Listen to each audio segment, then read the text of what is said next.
자, 오늘 의사친의 새로운 친구를 한 명 모였습니다. 윤석호 원장님, 반갑습니다. 네, 저는 성형외과 전문의 윤석호 원장이라고 합니다. 저는 주로 코 성형 쪽을 담당하고 있습니다. 끝인가요? 네, 끝입니다. 네. 네. 이런 얘기 어떨지 모르겠는데 왜 코수염을 기르시는 거예요? 멋있지 않나요? 네. 네. 제가 얼굴에 털이 너무 많아요. 이거를 안 깎으면 이런 염소 수염이 되거든요. 오히려 이렇게 하니까 수염을 오늘 안 깎았냐는 말을 한 번도 안 들었어요. 의사친의 코수염 선생님으로 불리지 않을까? 감사합니다. 네, 잘 어울리시는 것 같습니다. 지금 저도 그렇게 생각하고 있긴 한데요. 네. 아니, 근데 원장님은 왜 성형외과를 선택하셨어요? 수술하는 걸 일단 뭔가 만지는 걸 하고 싶었고, 이 만지는 거가 실은 막상 몇 개 없어요. 외과, 그다음 성형외과, 그다음 신경외과, 정형외과. 그런데 정형외과는 막 빡센 남자 스타일, 좀 약간 부드럽지 않은. 그러신 것 같아요. 네. 외과도 다 정해져 있거든요. 한 파트만 하면 너무 재미가 없겠는데, 뭐 이제 그때는 그런 생각도 들었고. 이 신경외과가 실제로는 가장 바쁜 과다 보니 소문은 저희들끼리 이혼율 50%다.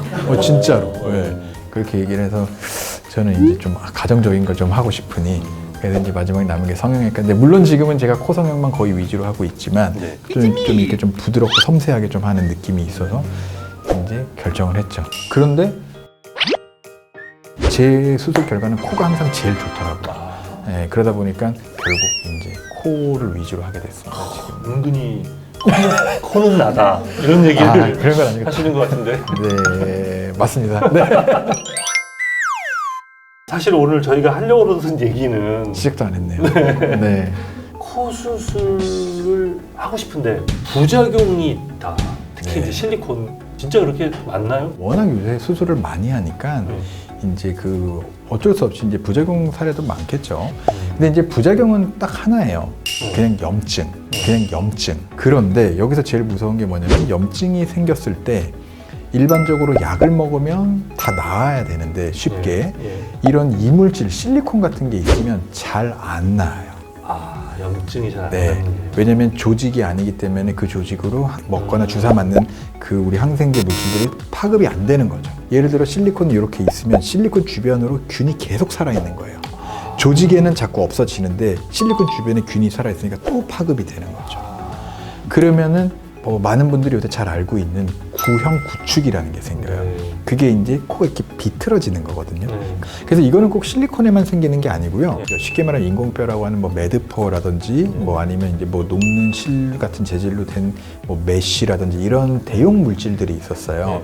쓰면 안 되는 건 아니지만 그런 것들을 썼을 때도 거기서 염증이 생기면 구형 구축이 생깁니다. 이 염증이 생겼을 때 어떤 부작용이 나와요? 빨갛고 붓고 아프고, 이 세 개 중에 2개만 있으면 저는 무조건 병원으로 바로 연락을 달라요. 아주 초기에 약을 먹으면 싹 나을 수도 있고, 실리콘이 있음에도 네, 불구하고. 아주 초기에. 근데 초기에 안 잡히면 실리콘은 빼자고 말씀을 드려요. 그 염증이 생기는 경우는 어떤 경우예요? 그건 알 수가 없나요? 이제 여러 가지 주의사항들이 있죠. 흔히 얘기하는 흡연. 이 그렇죠. 얘기를 제일 많이 하시더라고요. 그렇게 안 좋은가 봐요? 흡연 같은 경우 이제 혈액순환을 떨어뜨리니까. 근데 이제 제가 제일 흔하게 접하는 경우는 흡연도 흡연인데 우리 몸의 컨디션과 굉장히 많은 관련이 있어요. 그러니까 가끔 이제 뜬금없이 코가 붓거나 아파서 온 분들을 보통 물어보면 최근 3일 밤새고 일했어요. 밤새고 공부했어요. 그러니까 면역력이 떨어졌을 때 이게 생각보다 굉장히 잘 생기더라고요. 그래서 특히 코에 염증이 잘 생기는 시기는 코 수술하고 한두 달 이내가 제일 많이 생기고 6개월이 지나고 나서는 잘 안 생겨요. 제 경험상 한 1~2% 내외거든요. 네. 쉽게 발생하는 건 아니네요, 염증. 그렇죠. 그렇게 많지는 않아요, 실은. 네. 이게 보형물이 피부를 뚫고 나오는 경우도 있다고 그런데 있어요? 이게 보통 2010년 이전에가 그런 경우가 많았거든요.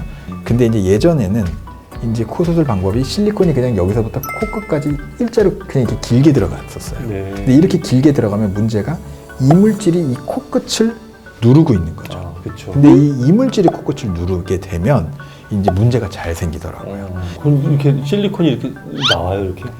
나오기 직전에 오세요. 근데 이제 이게 피부가 얇아지면 일단 여기가 빨개져요. 그러니까 사람들이 이거를 염증이라고 생각해요. 많이 봤어요. 근데 그게 코끝이 염증이 생겨서 실리콘이 빠져나오는 게 아니고 네.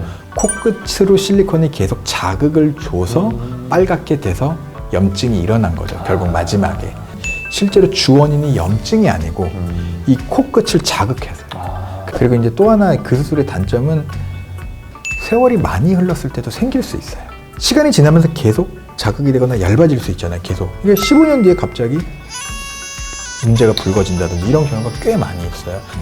뭐 그래도 1, 2%보다 훨씬 높은 뭐 한 5에서 10% 정도는 되지 않을까. 저희 제작진들이 계속 들어온다. 제가 원래 설명 잘합니다. 이게 제가 네. 공부를 이제 잘하긴 했는데 잘하는 사람 치고 머리가 나쁜 편이에요. 그럼 어떻게 알아요? 머리가 좋은지 나쁜지. 왜냐면 머리 좋은 놈들은요 중간 과정을 생략하고 설명해요. 지는 진짜 아니까. 그게 있어요. 진짜로 그게 있어요. 뭐 수학도 이제 물어보면은 빡빡 넘어가는 거죠 이게. 근데 이제 저는 차분하게 이제 하나부터 다 설명해주는 좀 약간 그런 게 있거든요. 네. 좋네요. 네, 그래서 저는 그렇다고 생각합니다. 머리가 나빠서. 네.